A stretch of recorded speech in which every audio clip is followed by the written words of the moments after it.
I've been a loan officer for a little over 8 years now, so I've seen the market kind of ups and downs in all the different years. Spartan Lending, we're a broker, so it's awesome. So we take the work out of shopping for the interest rates for your clients. I don't know if you guys have heard, but rates are a hot topic right now.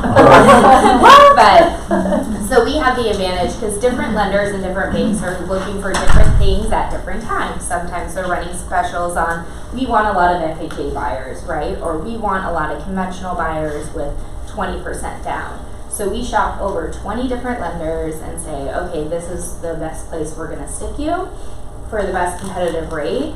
And that just gives our buyers this peace of mind that they don't have to go get their credit pulled a bunch of different times, submit a bunch of different applications and documents to different banks and different lenders.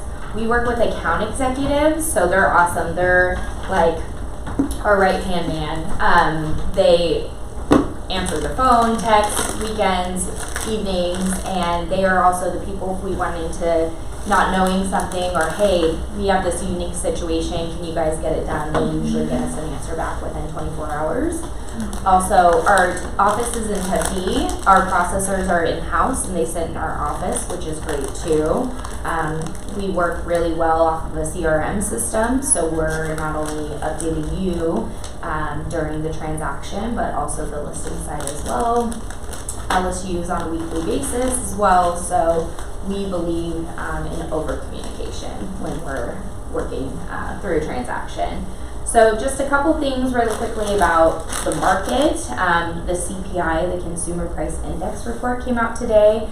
Thankfully, the numbers were kind of strong, but the Fed did decide to meet, I don't know, about an hour ago, and I don't know if you've listened to Jerome Powell. I know she said the guy presenting before was a little monotone, but that guy is like doom and gloom. But they kind of let on they still want to see us go closer to that 2% inflation goal, that we're getting there, but we don't have enough strong data yet to start talking about rate cuts right now.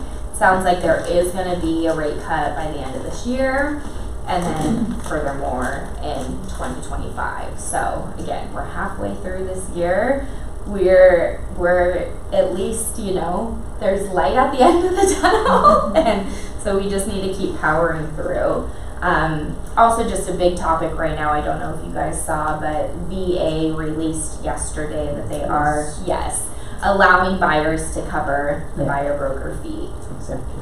Which, again, they just don't want VA, veterans to be at a disadvantage of the rules changing later this summer. So they said it's a temporary fix. I don't know if they'll make any changes as well.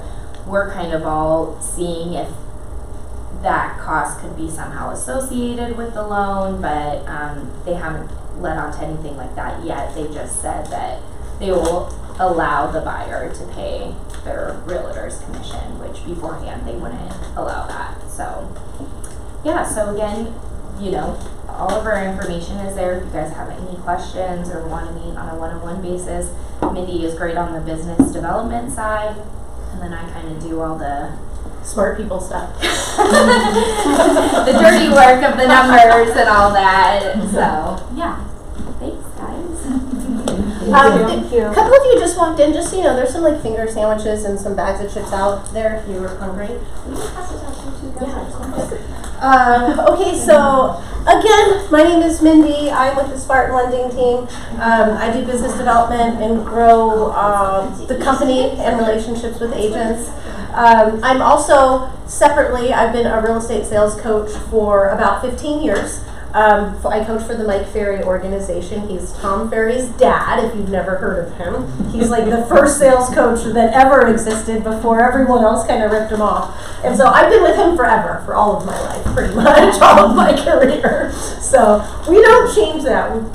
This is where a lot of my coaching comes from. I coach real estate agents from brand newbies. My youngest one is 19 in Florida, all the way up to a woman who is selling 150 houses a year in Mississippi.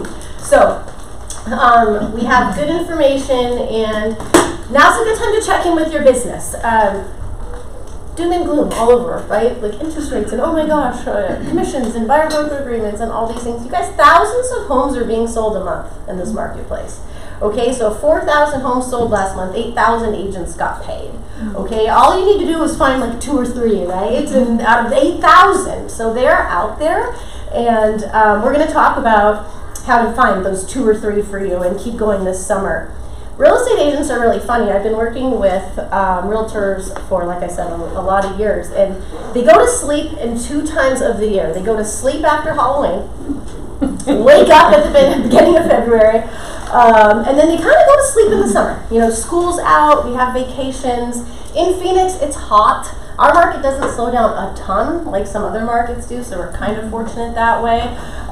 But my plea to you today is going to be don't fall asleep, because there's so much business to be done, and what you do or you don't do right now will hit you very hard in the next like 2 months, right? So you don't want to be coming in the fall and be like, oh my gosh, where's my next deal? My pipeline's dry, all of those kinds of things, okay? So here's what I want to talk about today. I want to talk about where we are so far. Okay, so if you're a brand new agent in the business, not to worry. You're just going to have kind of some goose eggs at first. But I want you to think about it, maybe even jot down, if you have a piece of paper on you.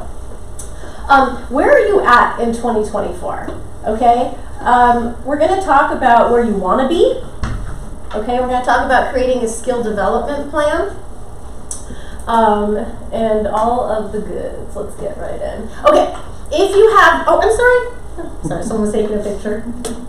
It's easier than that. Sorry. Do you want to know what? You're doing that on purpose. If you want, I can email you this presentation That'd too. be great. Yes, That'd be yes, absolutely yes. awesome. Thank you. So my email will be up on the very last slide. Shoot me an email and I'll just send you the whole thing. Thank you. I know that you don't have to worry about. So I want you to think about the year to date. How many closings have you had so far? If the answer is 0, great. If the answer is 3, great. Obviously this is just for you, so there's no like peeking or comparing or anything like that. But something that I have found that's kind of interesting in this business too is I can walk through any real estate brokerage and walk into a random agent and be like, how's your year been? How many closings do you have? And they'll be like, you know, or I'm like, how much money have you made so far? You know, and they're like, Numbers you should always know, okay? At baseline, you should always know where your business is at. So you are not an employee of someone else. You own your own business. Every business owner knows their numbers, okay? So we're gonna talk about that, but you always want to know your numbers. How many closings have you had so far? How much money have you made from those closings? And then you're gonna want to know how many were buy side versus sell side. Here's where it gets important. Where did they come from? So if I were you, and let's say you could take year to date, I might even, since the market's been a little slower, take last year. Was it something I said? Just kidding. You told me you told me earlier. If I were you, I might take all of 2023 and 2024 so far and list out, here are the sales I had. I would put next to it, was it a buyer or a seller? And then I would put, where did it come from? Was it from an open house? Was it from a family member, a friend, that type of thing? How much money you've earned.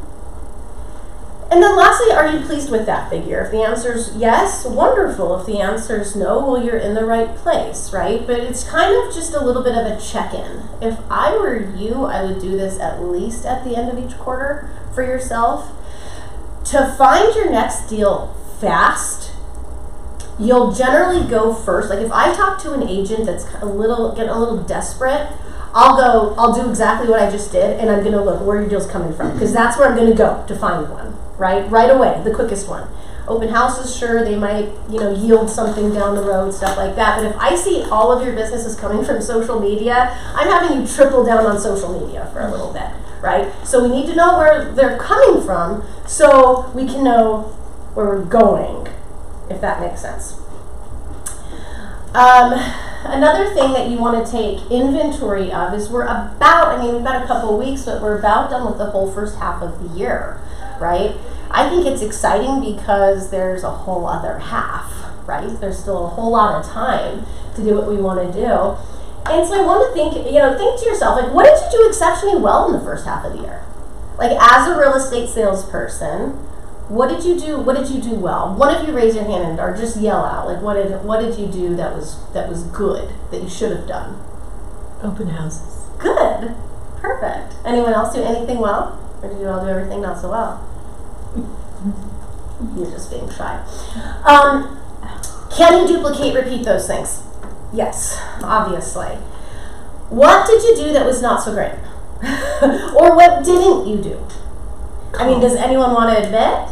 Calls. Phone calls? Yeah. Okay, sure. How many of you have family, friends, past coworkers? Do any of you have family, friends, or past coworkers? Sure. Do they all know you're in business as a real estate and looking for new clients? No. Right. So that's a really good example of maybe something we could tweak to improve upon, right? And that's very common, just so you know. I work with two kinds of agents. There are only two. The ones that will only work with the people they know, and the ones that refuse to work with the people, and they don't kind of go 50-50. It's actually one of the parts of coaching that has fascinated me the most. Is there's either ones that are like, no, I'd rather have my doors slammed in my face all day than call my cousin. It's wild. But think about the things you did well. Even if you go home today and think about it, think about the things you could have done better, and write them out. So don't hide from reality, okay? So you're going to want to know your numbers so far. And you're going to want to know your strengths and weaknesses. You can't get better if you don't know kind of where you need to get better, right? And then you want to get there fast. So we're going to talk about getting there fast today too. Is there a skill that when you're sitting here right now, that you need to improve upon first? Is there one that's the most important?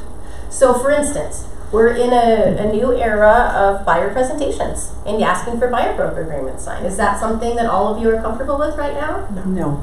Okay, so that might be, for a lot of you, especially if you're experienced, not brand new in the industry. If I'm brand new, I'm not starting there, just so you know. Brand new, that's just where you have to start. Well, that's actually, yeah. So for a lot of you, it might be getting a really good buyer broker agreement and a good buyer presentation together. Fun fact, almost every client that I coach has always gotten buyer broker agreements signed, no matter where they are. We look at it as, have any of you done a listing presentation before? Yes. What happens at the end of a listing presentation? What do you ask for? Signatures. We ask them to sign a listing contract, right?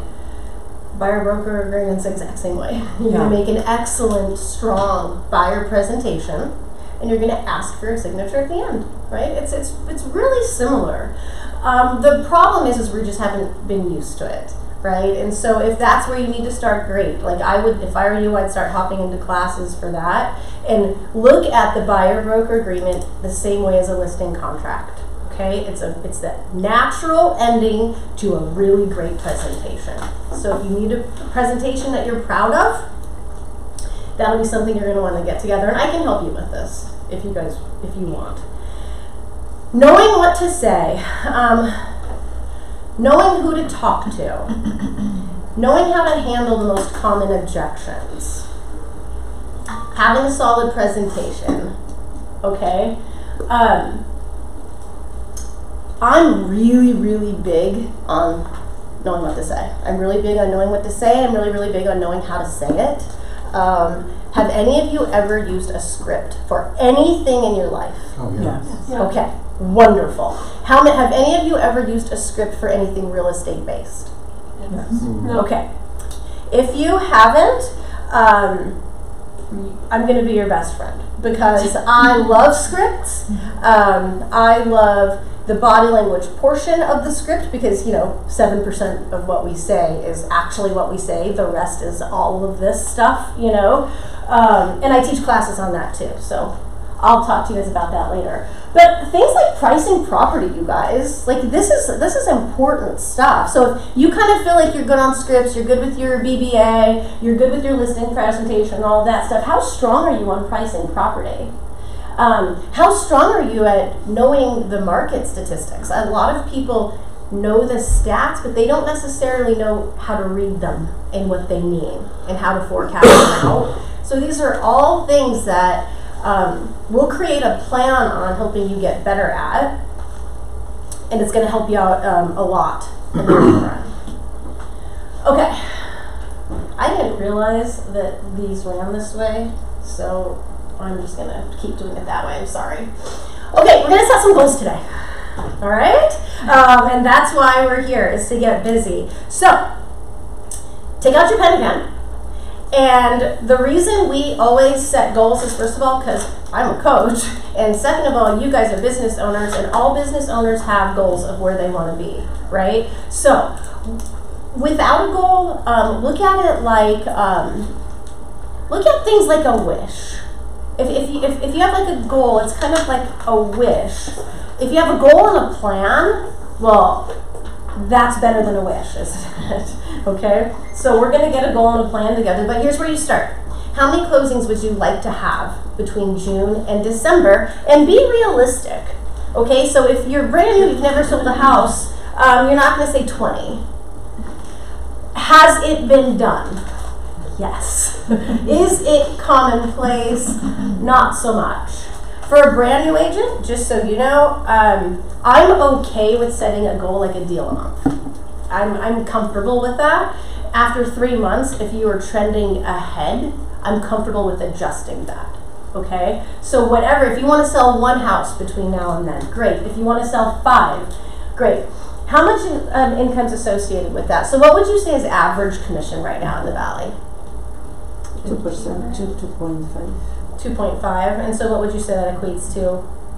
In the price range.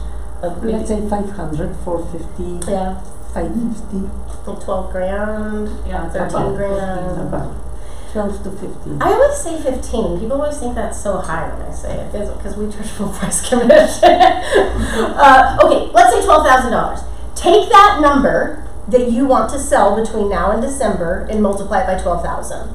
Okay?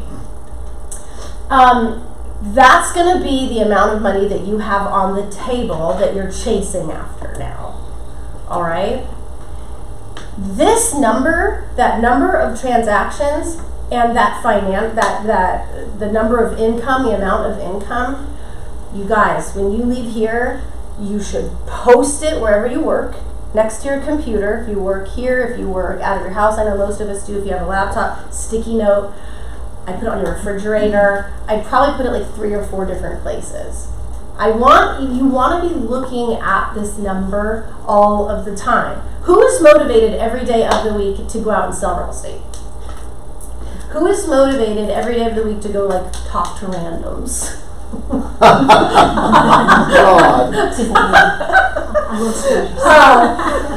Right. So when we are constantly like confronted with like this number, it's gonna help the inside of our head. It's like, I don't want to today to go, ooh, I have 100 grand looking at me right now, right? That'll get me to go talk to randoms, for sure. So I want you to think about those numbers, and I want you to have them in front of you. Did any of you do that at the beginning of the year or at the end of last year for this year? Mm-hmm. Okay. Do you still have those business plans? Okay, great. A lot of people, good for you, a lot of people, what they do is by like February, they're like, I don't know where it is, I know I wrote one somewhere, but even those, just for the next time, have those out in front of you. Like, it should be right in front of your face, in your workspace, on your bulletin board, all of that kind of stuff. Just use the studies of what works and what doesn't. Do you know where your deals will come from? Do any of you here like have a goal and you kind of know where they're going to come from? Where do you think yours would come from? Referrals. Referrals, great. Yes. Perfect. Most of your business comes from Yes. referrals, so that's where they're going to come from. Yes. Perfect. I coached someone this morning that said, All of her business comes from these. Has a couple of networking groups that she's been in. I mean, she's a little bit older, forever and ever and ever, and almost all her business comes from there. So she's like, no, I know that's where they'll come from. Some of us, we don't know yet, and some of us, where we think they'll come from, isn't enough for us to hit that goal. So let's say I want to sell 5 houses, and let's say my referral base has been pretty good to me, not 5 good to me though. Well, where else are we going to go, right? That's exactly what this class is about. What's your pipeline like? So how many leads do you have? Like, when I say lead, I don't mean someone who walked into your open house and signed in. I mean someone who walked into your open house and signed in and answers your calls or your text and said, yeah, I'm looking probably by the end of summer, or I'm looking by the end of the year. Things like that. That's a lead to me. Okay, a lead isn't just a person who gave me their contact info. That's a prospect, and that's fair. I mean, I wouldn't throw that away, but that's kind of the difference. So you want to kind of sit here and think, right now where I'm at, do I have like one person who said, yeah, I'm kind of thinking about buying, I'm kind of thinking about selling, or do I have 5 of those? Do I have a whole lot of those? You want to know how many leads you have, all right? If I were you, you guys, and a lot of you probably do this, a lot of people have like boards where they'll have their leads written out with like their estimated time frame, kind of are they buy, sell, what are they looking for type of thing. I like you to have those in front of your face. I'm a fan of that for the same reason, is I'm going to be more likely to not forget about them if I have to look at them every day, rather than even if they're buried in my CRM. You know, I'm not physically seeing them every day. If they're in my CRM, out of sight, out of mind. Pieces of paper right in front of you. If you're anything like me, a piece of paper may as well be gone the minute you put it in my hand. I mean, I don't know where it's at, right? So I'm kind of a fan of having it in front of you, however you want it, however that looks for you, whether it's like some kind of bulletin board, whether it's just a big sticky on your wall, something like that. But you always want to know what your pipeline looks like. Okay? And then, like I said, with the pipeline, you want to know, okay, here's John Doe. He's on the buy side. He thinks he's going to be looking up to 500,000, and he needs to buy by October. Like, we want to know those things. If you don't know those things about the people in your pipeline, call them today and ask. Just want to clarify. You said you needed to sell by the end of summer. Did you mean like August? Or did you mean you need to be sold by August? Just clarify. When we take for granted people's time frames and stuff like that, those are the leads we generally lose, you know? Because we're like, oh, well, I don't want to bother them. They said, you know, X, Y, Z, and then we go call them and they're like, no, I sold, you know? So we always want to be on the more aggressive side. That's why we want to know their motivation.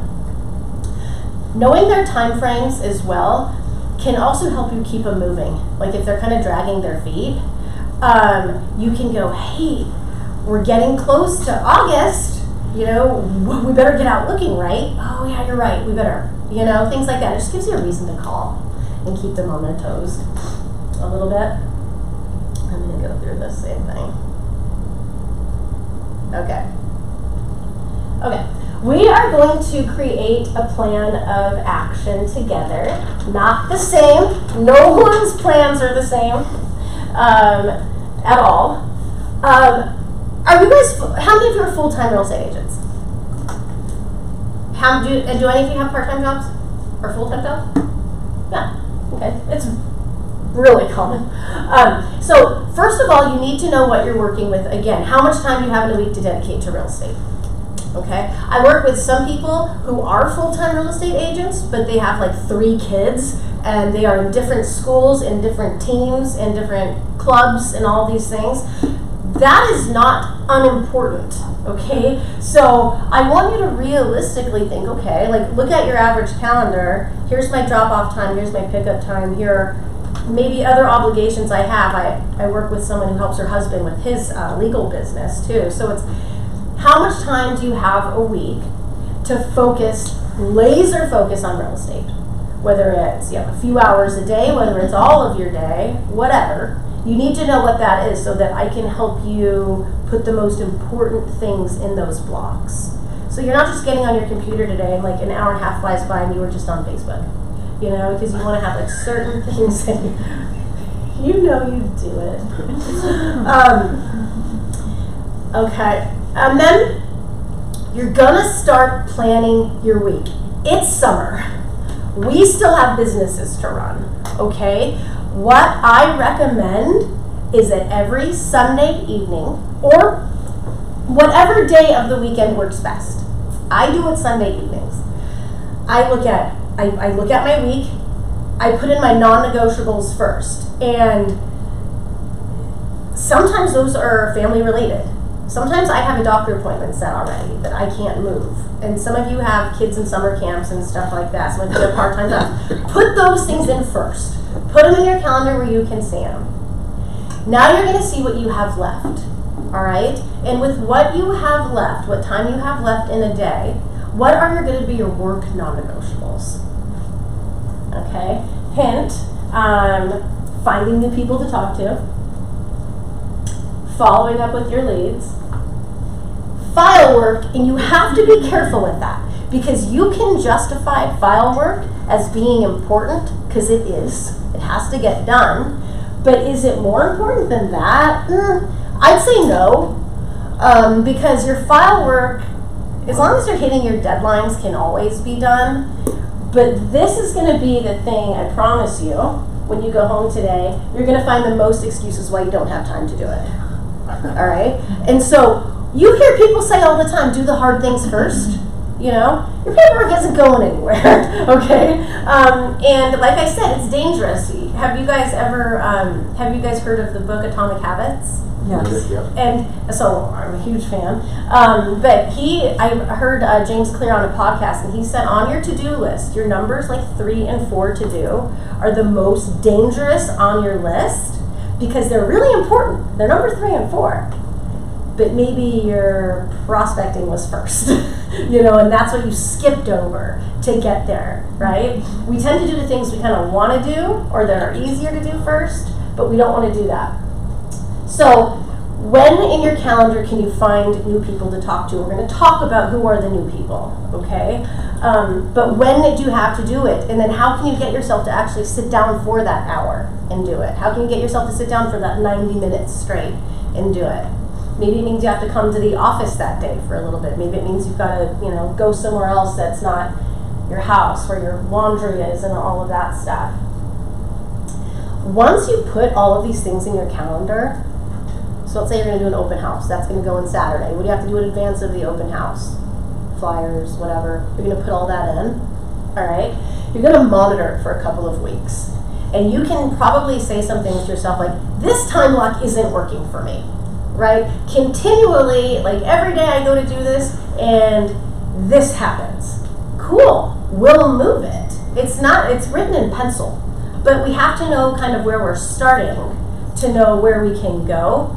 So like your schedule is always kind of written in pencil is the way you want to look at it. And you want to know what time frames you're strongest. You might find out, hey, I'm really good in the morning. I get everything done really quick and easily in the morning. In the afternoon, the kids start calling and then things start happening and things like that. And so you'll know, or maybe the afternoon's better for you. Who knows? You don't know until you've like done something like this and then you start to track it. Does anyone have any questions on like scheduling and what that looks like? Does anyone operate this way already? More or less. Okay.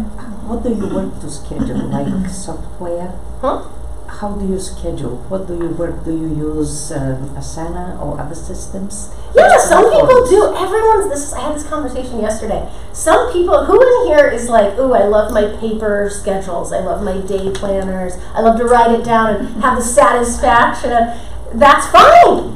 I do Google Calendar. I want my phone to remind me 45 minutes before I've got to do anything all day long, or when I'm about to miss something. Oh crap, I'm calling 5 minutes, Whatever works for you is what you should do.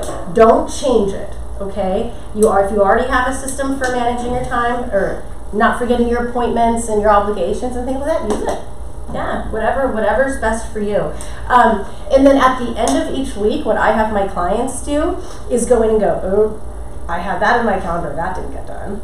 I had that, but it actually got done this day. And so I can see there what they wanted to do, and then I can see what actually happened, because it kind of helps us moving forward to get it to kind of more of a perfect scenario for them, right?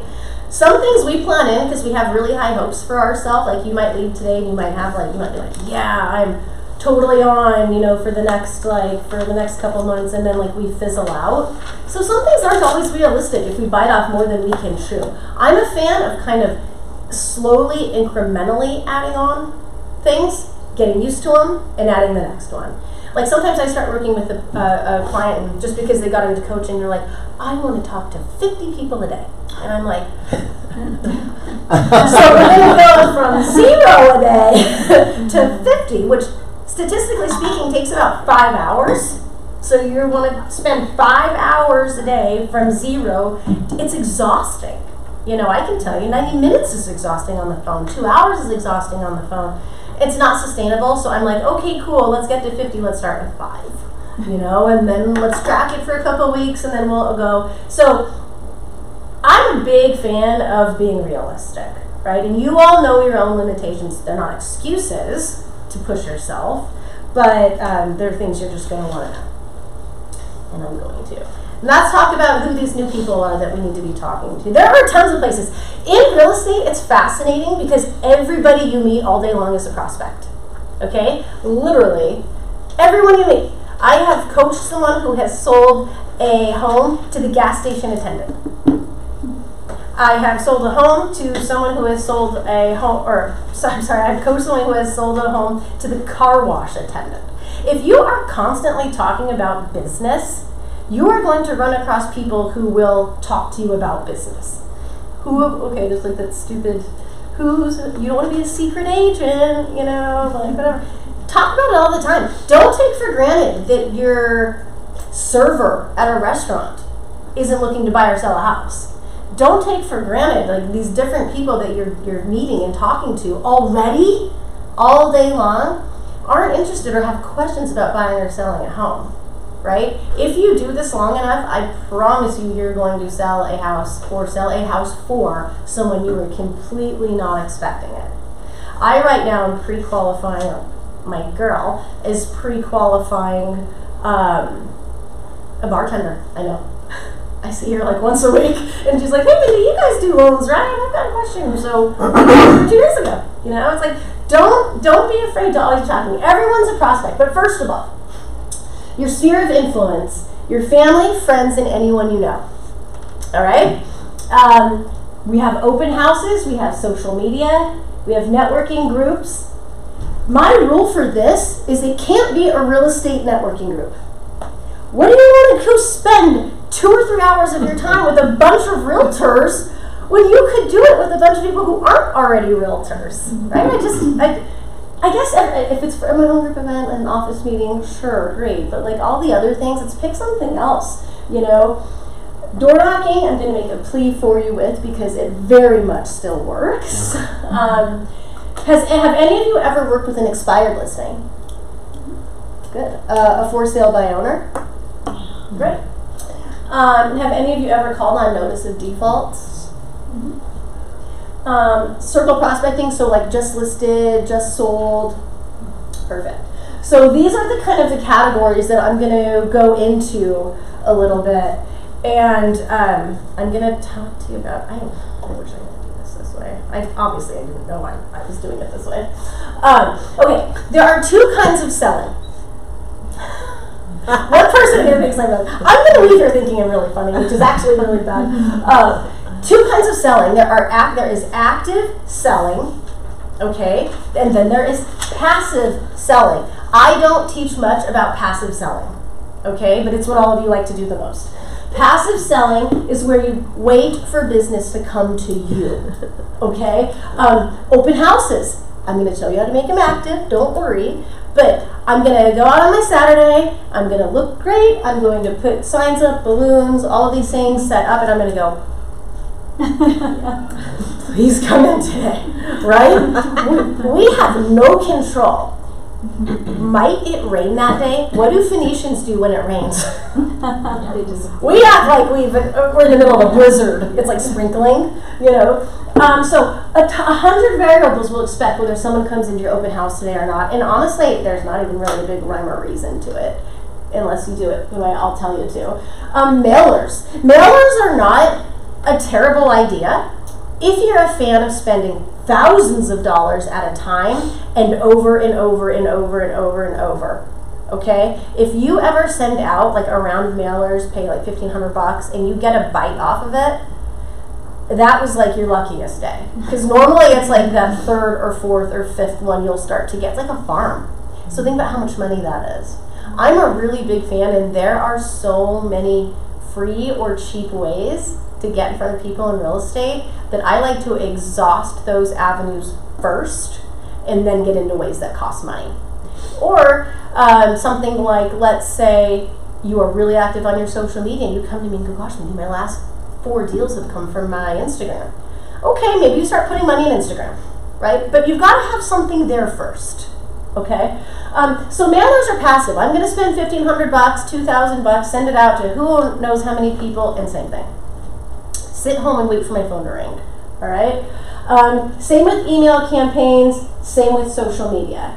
Okay, those are all passive. They are important. I'm not saying don't do any of those. I'm not saying stop doing any of it. But what I'm telling you is you cannot control the outcome. All right, I can do everything I'm supposed to do with open houses, mailers, emails, social media, and I can either get something or I can get nothing. But I have no control over that outcome. All right, I like to do things that we do have control over. All right. Active prospecting is where we go out and seek the business, all right? Door knocking. Can I go out and knock on doors until I have talked to 10 people today? Well, yeah. Yeah, of course, right? But I can't put an open house in and know I will talk to 10 people today, right? So can I make enough phone calls until I've talked to 10 people today? Right, so these are things that I can control, the number of contacts. Real estate sales is no different than all of sales, which is numbers, right? You could be the worst agent in the world, you could be the most terrible real estate agent in the world, and if you talk to enough people, eventually someone's gonna say yes. Right? Well, none of you are that way. You guys are all good. So the number of people you have to talk to is actually a lot lower than that. You won't know that number until you've done it enough. Same with working expired listing FSBOs, circle prospecting. I can talk to those 3 groups of people until I have hit a certain benchmark. I mean, you could go a step further and be like, I'm gonna knock on doors until I get a lead today. I mean, that might mean you're knocking for quite a while, you know. And so it's all things that you can control. Do you guys all understand the difference between like passive waiting for business to come and active going out and finding it and trying to control it? That's where you want to be. We never want to leave our business up to like luck or fate or whatever. We're just not in the industry for that. No salesperson is in the industry for that. Okay, the most important one, and those of you that don't like this, I hear ya. Your sphere of influence, your circle of influence, your database, it's all the same thing, okay? Here are my rules for your sphere of influence. For them to be in there, you have to know them, but they also have to know you. Like if they ran into you, they'd be like, oh, Mindy, hey, you know, they know your name. So once again, if someone you met in open house and they signed in and they never talked to you again, they don't count.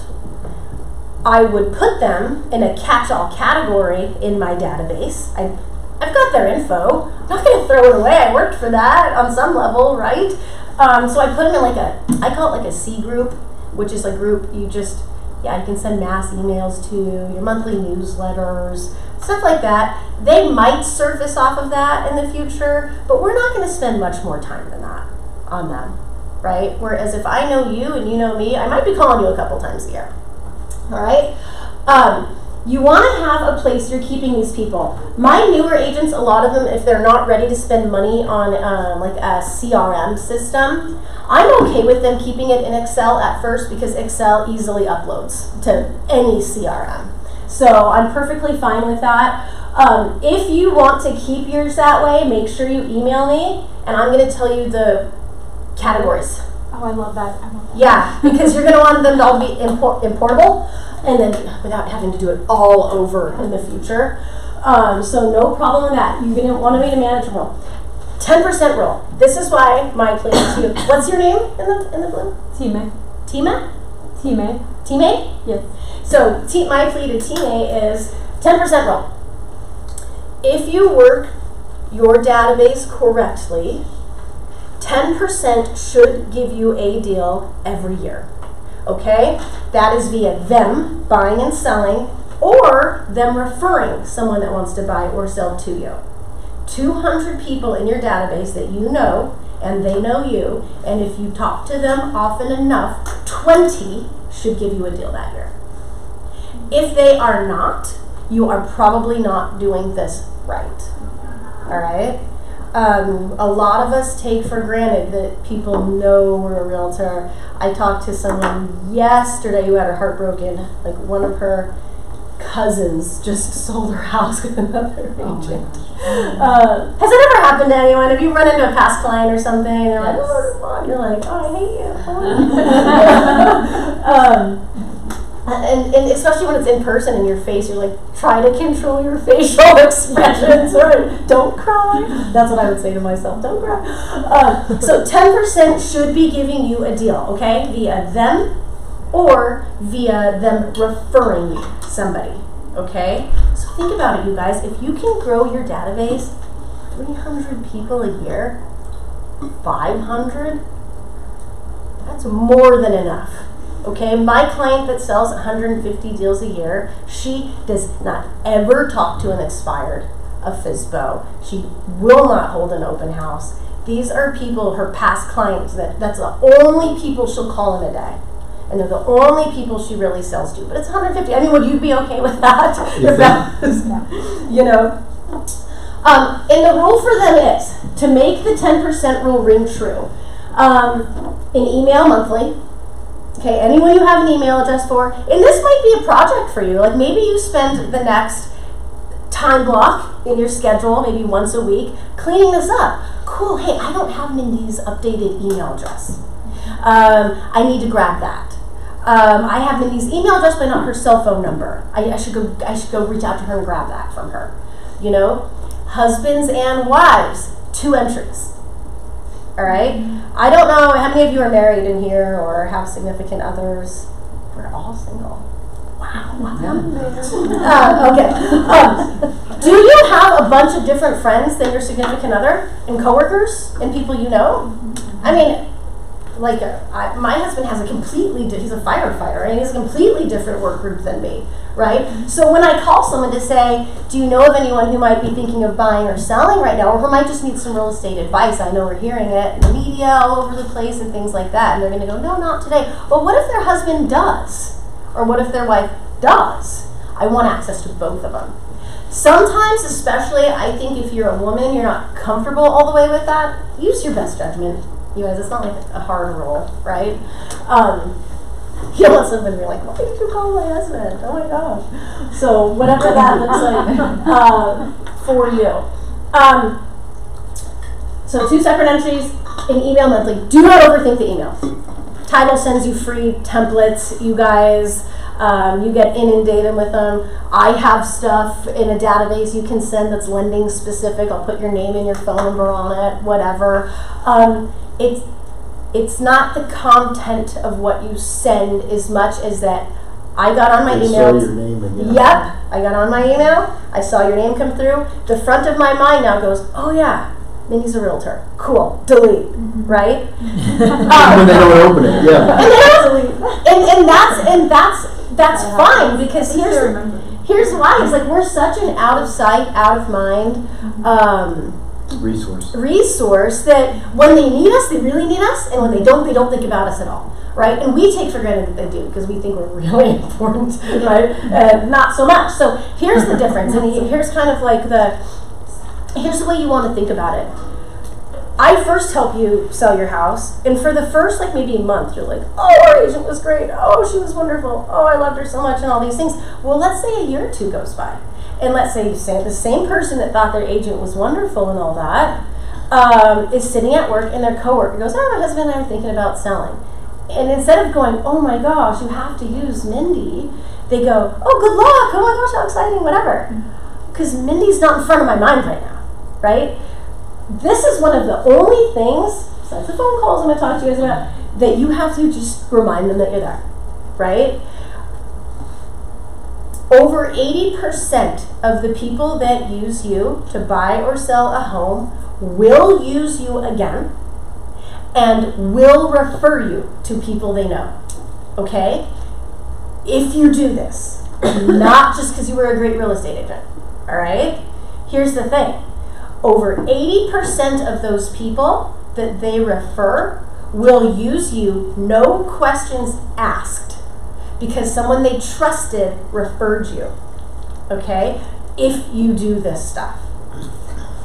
Do you use an auto-gen for the emails, or do you actually sit there physically and send them out? No, yeah, I wouldn't. I'd have a system where you just hit a button. And That's what I was asking.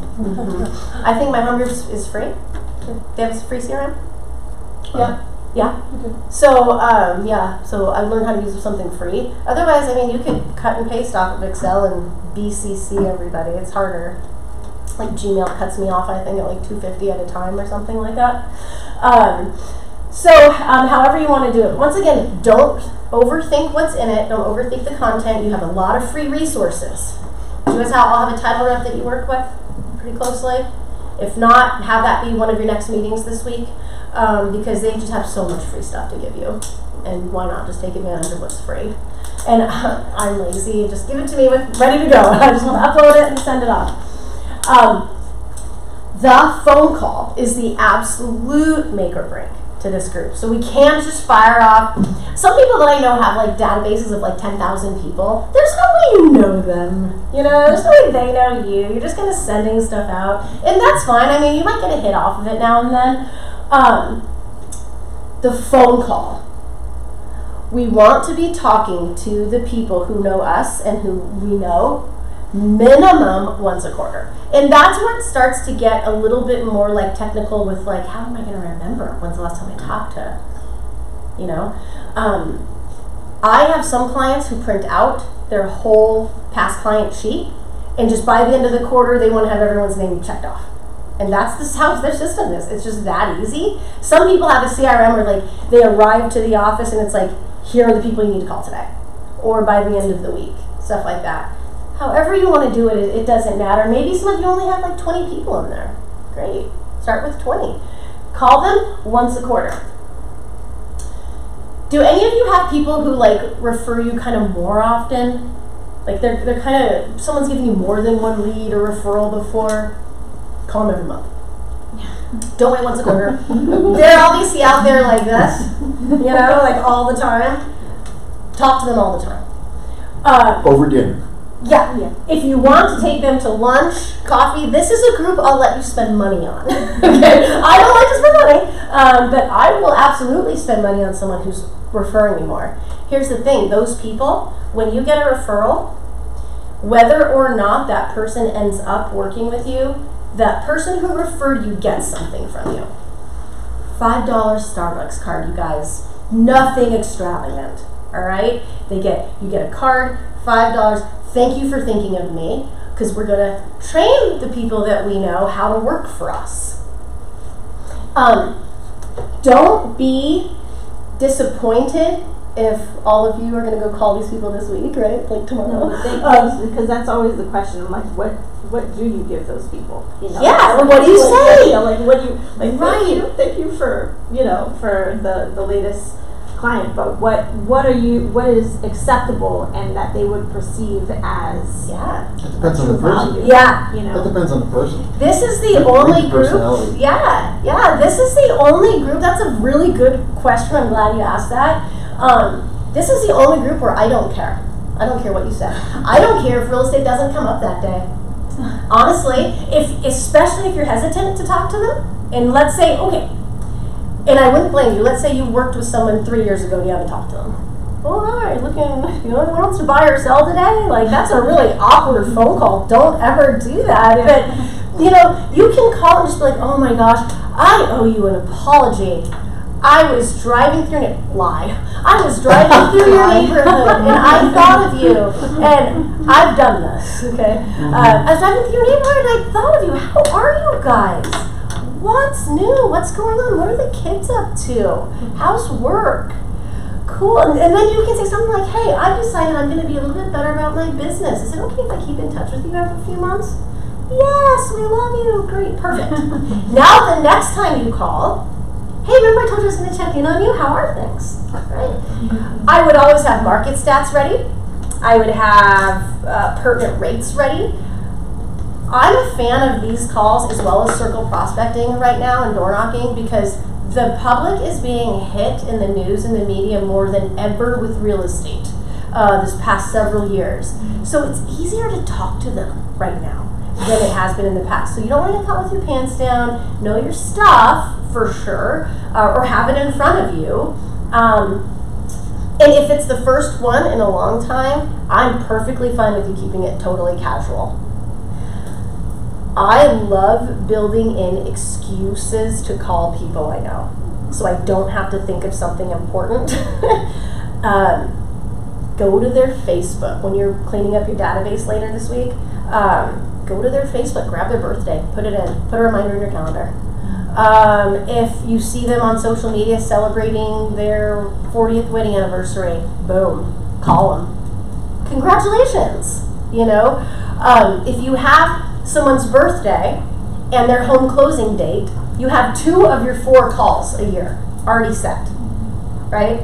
Congratulations, you've been in your house 3 years. Congratulations, you've been in your house 4 years. Oh my gosh, let me know if you need anything, If you guys want scripts on this, that's something else you can, I'm not going to give you a pre-built script like I have for expired and stuff like that, but you can give me a scenario. What would you say to this person, or this group of people or something like that? I know a lot of time with people, especially their past coworkers, they're like, I don't know what to say to this group of people, so I can help you with that kind of stuff.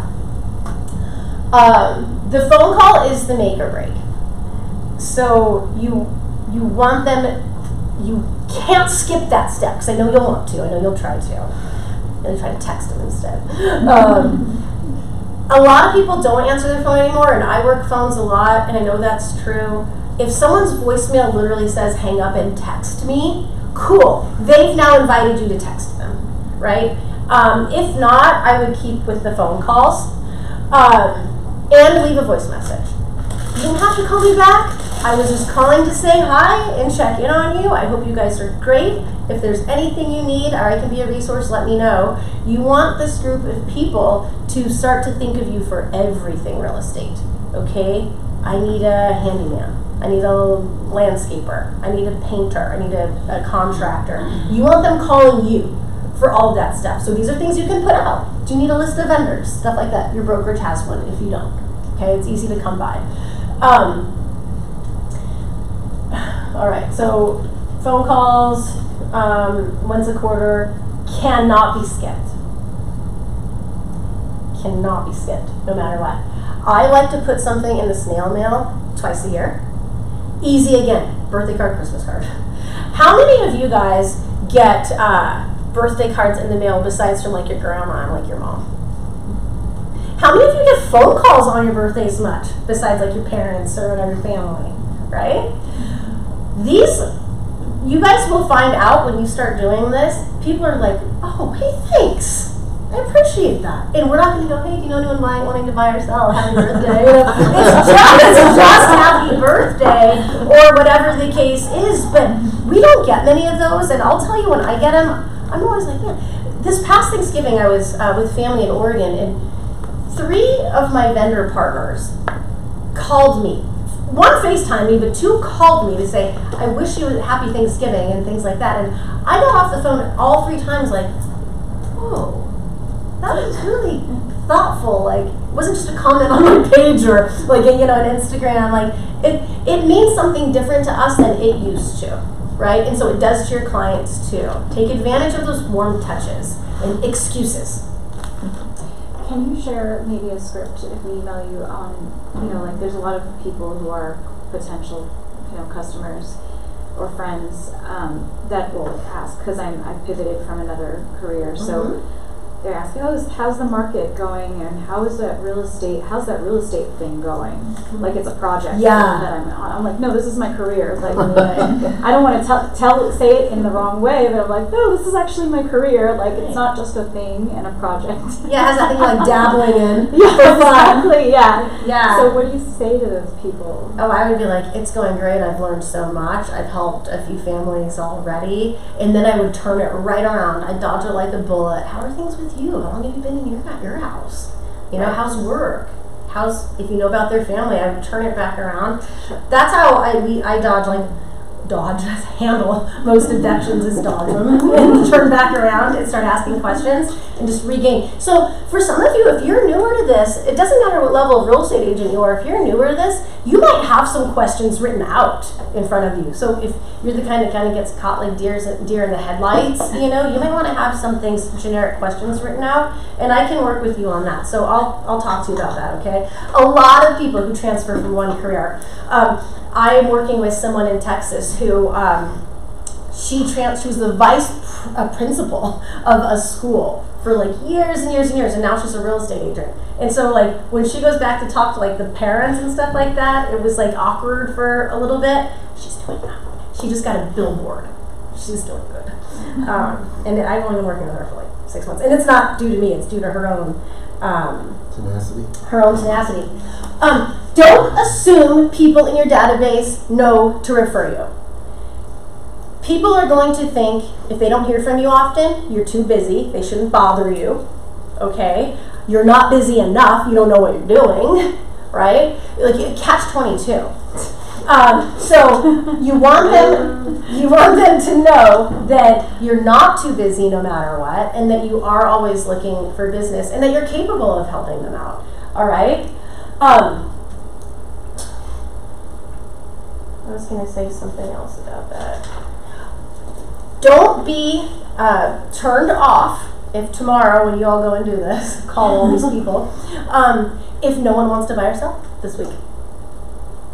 Do you guys want to buy or sell this week? I don't, right? It doesn't not work because you did it once and nothing came out of it. The end goal to this is I want access to their center of influence.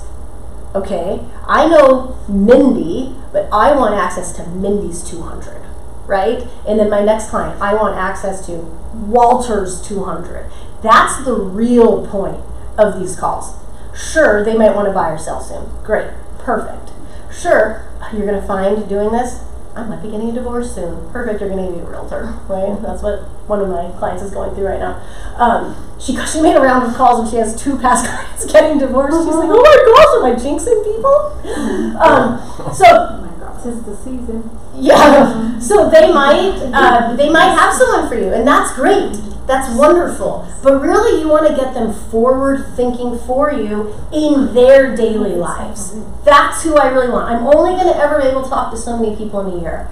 But if I've got a bunch of people talking to a bunch of people, that's perfect, right? Anyone else, before I move on, I'm spending way too much time on it. Anyone that you know that is in front of people all day long like you, spend extra time with them. Your hairdresser, your barber, Waitresses and waiters. yeah, landscapers, pool guys, all these people who are in front of people, I want them all holding a couple of my cards all the time, and I want to hold on to a couple of theirs, right? So when I'm sitting in my hairdresser's chair, I'm always like, Lacey, are you out of my cards? And I'll be like, I've got one left of yours, because I'm handing hers out too, right? keep people like that in mind. Okay? If they're in front of people all day long, especially people like nail people, hair, like they're just getting all the, gossip about people, train people around you to work for you and reciprocate back. Offer to do it as well. Now, the next is going to be the hard question for you guys all, is where are you willing to grow to? So growth in your real estate business isn't always going to feel like the most comfortable thing, and it's why a lot of real estate agents are not doing so well right now. Does it ever? Does it ever? Yeah. Is growth ever comfortable? Right. Well, and so many people have been saying to me the last year, I don't do that. I don't do open houses. I don't, talk to expired listings. I go, but you told me you're broke, okay? So what is out there that is something you can do that you're willing to try, all right? Once I know that, I can help you a little bit more with getting the skills to get ready to go do that. Talking to expired listings. You guys, listings expire on the market all the time. Almost 100% of the time, they relist with a different agent. Almost all of the time, statistically. That, if you talk to 5 expired listings, and you talk to like 100 just listed or just sold, you're better off with the 5. Best bang for your buck, shooting fish in a barrel, right? The second highest converting is going to be your for sale by owner. They want to try. They are very stubborn, if you ever talk to them, about trying. Almost always end up listing with a real estate agent, okay? When you are talking to these two groups of people, you are talking to people who have raised their hands in the air and said, I want to sell my house. You already know when you dial the phone, they either want or at one point wanted to sell their house. Everyone else is kind of like going through the phone book, right? If I door knock, kind of like going through the phone book, open a random, I don't know, maybe they are today. Same with your sphere of influence. Your sphere of influence will convert third, just so you guys know. Third highest converting. And so those of you who don't like to talk to like people you know and stuff like that, when you're convincing yourself, go, well, it's kind of better than open houses and all of that kind of stuff conversion-wise, all right? So my favorite places to go when I'm working with a realtor are expired listings, for sale by owners, and sphere of influence. That's how statistically I can get you in the fastest deal possible. The problem with expired and FSBO is they are two of the more skilled things we do. They're going to be the more difficult conversation. They are going to be dealing with a more emotional prospect. They are competitive in a lot of situations. So a lot of times when expired listing gets ready to relist, or a for sale by owner gets ready to relist, they're going to interview you and XYZ agents. So we're competing. It's another reason why I love this sphere of influence referral. I'm rarely competing. Most times I'm like, oh, Jane said to use Mindy, so I better use Mindy, And so perfect, right? No competition. The good thing about like door knocking and things like that, once again, it'll be a lower competitive. You can find a lead door knocking. Most time they're not going to be going and like going, well, I better go gather 3 more names, to talk to. So, I mean, there's definitely a push and pull with it. Have any of you ever prospected expired listings like regularly for like a set amount of time, like 6 months? No. 2 months. Okay. For sale by owners. There are, like I said, they're going to be that person that's like, you're the 10th person this morning that's called me, or if I wanted to use a realtor, I would have already had it on the market, and so we deal with those types of things. You guys, who cares? It's like anything else, you get used to it, okay? I mean, you really do. And then you laugh all the way to the bank when they end up listing with you. Where else are you willing to grow? Are you willing to door knock ahead of an open house? Let's say you already do open houses. Wonderful. How can I turn that into an active prospecting activity? I can control the number of people I talk to before I ever open up that open house. I can go to the neighbors' houses and no rejection, have the open house flyer. I'm holding your neighbor's house down the road open. I just thought I would invite you. If you have any questions, come on in, and see us, right? No rejection, low rejection, things like that. The worst they're going to say is I'm not interested. A lot of times they will come in. Have any of you ever been in an open house and a neighbor walked in? All the time. It always happens. Sometimes it happens that the neighbor goes, hey, I wanted to see how good of a job you do. I'm getting ready to sell my house, right?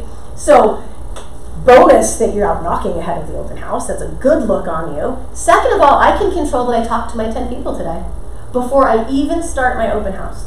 You can do that. Let's say if you're doing an open house Saturday or Sunday, you can do it Friday evening. You can do it right before the open house, like get there an hour early, whatever it is you want to do. But that turns in otherwise, and it's not a bust. Let's say one person came into your open house. It's not a bust because you talked to 10 people already, right? You were able to control some part of that, all right? So are you willing to do that? What are you willing to do? Are you able to, be open to using scripts and pre-built objection handlers to get in front of people? Hi, my name is Mindy. I'm working with your neighbor down the street on Apple Way. They're selling a house for $500,000. It's been on the market for 3 days. I didn't know if you knew anyone looking to move into the area. Oh, no, you don't? Great. Okay, great. How about you? How long have you lived in the area? What do you like best about it? If you were to move, where would you move to next? Like, this is the script, right? And I've got one for every group of different people. And then when they say, when an expired listing says, I'm going to list with the same agent, who's heard that before? Like, we get the same objections over and over and over. Why don't we have a good answer then? We know what they're going to say. Why don't we have some answers put together? A FSBO, bring me a buyer. That's new. A FSBO, I don't want to pay a commission. That's new. Why wouldn't we learn some handlers to those things so we can just spit them right out? My other sort of plea for using scripts is that what if you're doing an open house and you're knocking to invite people to your open house and they go, gosh, maybe, but my house expired last week. Your house expired? Yeah, but my house just expired on the market last week. Oh. I'm tired right now. And now I'm going, well, shit, I never learned what to say to an expired listing. I only learned what to say to open house, right? But if you know your scripts, you can pivot right then and there. Like, what do you think stopped your home from selling? How did you pick that last agent you worked with? And go into that script, right? So it helps to know scripts even if you aren't going to be big on working with them. Notice of default. This number is growing right now. Okay? The number of people that the bank has informed that they have X amount of time before their home goes to auction, this list of people is growing. All right? This is a group of people that needs help. And they need to know options. They are kind of putting their head in the sand like an ostrich, and they're avoiding reality. But if you work these people good enough, a lot of it's education up front. But a lot of times you can actually help them out of the hole by selling their house really fast, okay? Or giving them investor options and things like that. So this is something worth doing if you guys need to expand on a source. A less combative source, so if some of you are worried about like that really emotional expired or for sale by owner or something like that, this person will be a little bit easier to work with if you can get a hold of them, right? You can put a letter in the mail to them. You can show up at their door and leave a letter if they don't answer. I would be ready to present them with different options they have as far as selling. And since you're already there, knock on some neighbors' doors and get your contacts in. Best bang for your buck, right? Your competition will be very low on these. Okay, lots of times they're just going to use you because they already trust you, they've gotten to know you. All right? Title can run lists of NODs for you for free. So if you don't know how to get a hold of lists of NODs, call your title rep and they can give you a whole list for free. If you get that list and you're like, now what? Email me. And I'll work with you on like what next. So get your hands on the list first.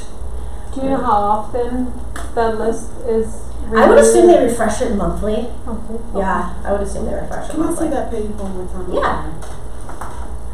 Well, she's going to send us the slideshow, isn't she? Mm-hmm. just makes me feel so happy that someone's taking notes. So. Or you can get it from Monsoon also. Can you? Yes. Okay. It's hot in here. You guys hot. It's kind of hot. Okay. Circle prospecting. So circle prospecting is where you take, let's say you have a buyer or seller, and they live in this house. You can pull like a quarter mile around that house, half mile, 2 miles, as far as you want, and you'll be able to circle prospect. How many of you have ever seen a house on your block go up for sale, and within days another one goes up for sale? Right? That is a phenomenon in real estate. No matter where you are, where you live, when one house goes on the market, generally 1 or 2 more go up pretty shortly after. Okay? Usually they are 3 different for sale signs, which means, uh-oh, you weren't doing this. All right? The good thing about this, especially if you don't have a buyer or a seller right now, you can use anyone from your companies. It doesn't matter. Let's say I'm at my home group with you. I just sold a house and you really want to work that area. You can take my listing, put just sold on it, and give all the credit to whoever needs to be on it, but your name's on it too. And you can go make that same door knock I just told you about. Hi, my name is Mindy. My company just sold a house down the street. You'll say, my company just sold a house down the street. The person in front of you is none the wiser. Okay, they think it's your own sale, and you can use that to find your own leads. Well, it is your own sale. I mean, you make it sound like you're stealing something from someone. You're not, are you? Well, if you're using someone else's sale, yeah. Let's say someone else just sold the house, but you're still using it to go prospect. That's totally fine in real estate. There's nothing wrong with that. So what I like about this group of people is this group is converting higher right now than I have ever seen it in my career. This was always kind of like a throwaway group, like there are only 3 expired today and there are only 2 FSBO today, but I need to talk to 10 people. Cool, call 5 just listed, just sold, you know? But this group is starting to convert more than I've ever seen it, and my theory is that so much doom and gloom in the news is they've wanted to get in the game, but they've stayed out because they're just like petrified of whatever. And when they actually start talking to a realtor and asking good questions and getting good answers, they're like, okay, sure, it's not that bad. People are still buying and selling, great, you know? So I would not discount this group of people. Low rejection. Okay, you're not going to get many really pissed off people in this category. Low competition rate. They weren't waiting for you to call them like an expired or FSBO. So they're not like all getting their ducks in a row with realtors getting ready to interview. All right? Title can run these lists for you too. So if you give them an address and go, I really want to work this neighborhood, they'll pull a whole list. Here's the thing I want you to know about Title too, which I just found out 2 weeks ago. Some title companies, and Magnus is one you have here, can do an AI report for you. So let's say you go run this zip code and show me, use your software to show me who's most likely to sell next. Maybe who's an absentee owner where the owner might be wanting to sell, and they'll run you all this data. It's really, really good. So this used to be, like I said, like a really generic sort of category just to use to hit your numbers when you needed. And now with this software and now with like the times in the market we're in and things like that, it's really, really worth it. And like I said, if you're newer and you're just getting used to door knocking and phones and stuff like that, great category to start with. Really, really good category to start with. I'm a huge fan of tracking numbers because I'm a coach.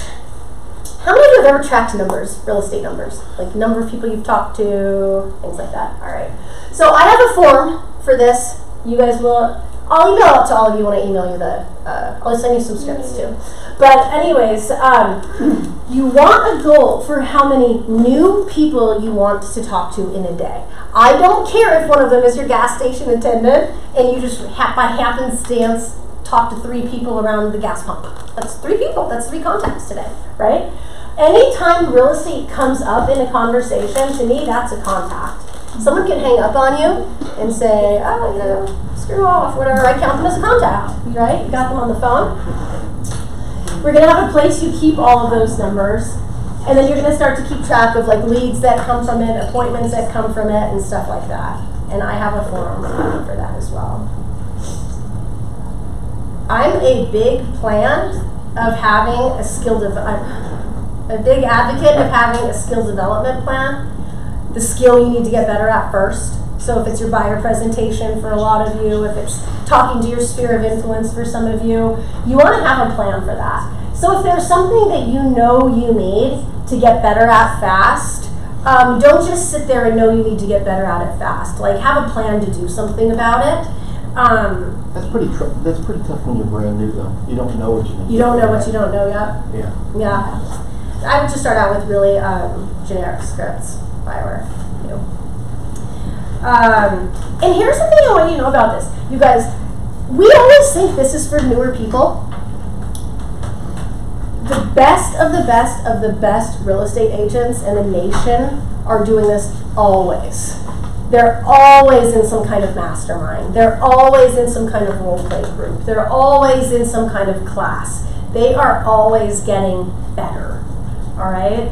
And so don't think that you've arrived or that you're not brand new anymore, so you don't need to keep sharpening your skills, because if you've been in this industry longer than 5 years, you've seen it evolve like twice already. So that's just going to keep happening. So we have to keep growing, right? So have a plan for what it is. You're lucky this company has everything you need. So, you have mastermind groups, you have teams, you have all of this kind of stuff as well. Is anyone here on a team right now? You are? I'm trying to get one. Good. That's kind of a question. What? Do you need to join a team, which is what I thought I did need to do, for at least the first year? Or can you make it on your own without joining a team in your first year? Yeah, both. Yes, it depends on you specifically. If anyone here is on the fence about joining a team and you're not sure, I'll be really honest with you.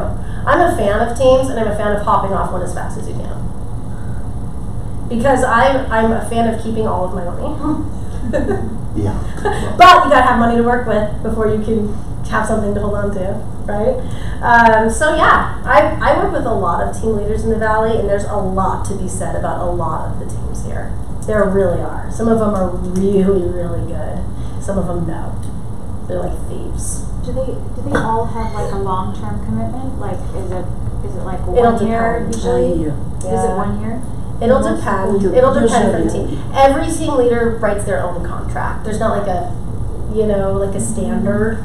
So some won't care. Some will be like whatever, and others are My like, team oh. doesn't have a contract or anything. See? And they actually send out like Zillow leads too. That's great. Who's your team leader? His name is Scott. I'm with my home group. Kamala? It's the Kamala. Yep. Yeah, he's great. I love him. Yeah, see? Yeah, he's a great example of a really great coach. And with the Zillow leads, he does it right with monitoring and everything. Yeah, he does a really good job. Okay, so I just want to end on this, like, habits to work on, like where you need to start. Start small. If your database isn't clean with husband and wife in separate categories, birthdays already put in, stuff like that, I would literally start there. Okay, if it's already all set and stuff like that, I would start with maybe a couple of phone calls, stuff like that. Every day that you don't talk to people about real estate is a day that the open sign was closed on your business. Look at it that way.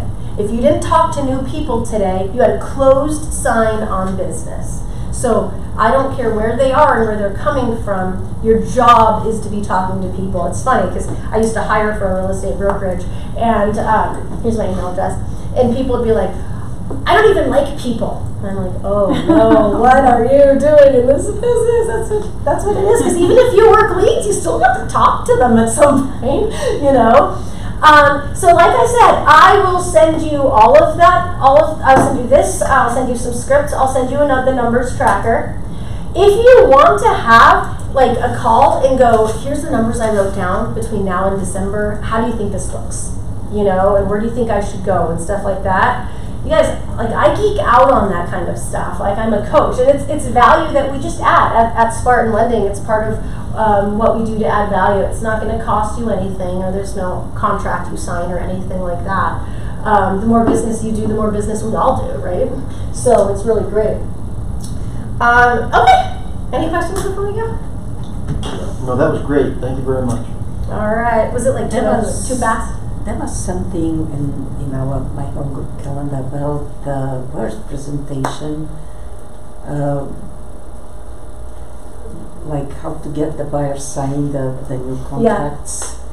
Are you offering a separate presentation or separate class? We might be, yeah. That goes through like an actual real life buyer presentation. Yes. Yeah, yeah. That leads to Because the this contract. is- all the buyer's presentations will change now, Mhm. and this is actually huge demand. How to approach buyers. Yeah.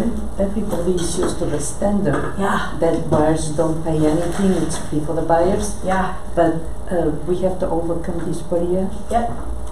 Yeah. Um, And our buyers are smarter now than they've ever been. Like our buyers used to go, oh, seller pays my commission? Okay, well now they're like, oh, I heard I don't have to pay that. You Yes. know? Because it's the news, you know, again, the media. So yeah, the class that I'm working with the title company on building is like a real time sitting across from each other. You're the buyer, I'm the agent, and then we go through a presentation, and it ends with me asking them with their objections. I heard I didn't have to do that. You know, all of these things. So I'll keep you posted. Please, do Yeah. you work with the Magnus title or do you work with How do Yeah. you work over there? A few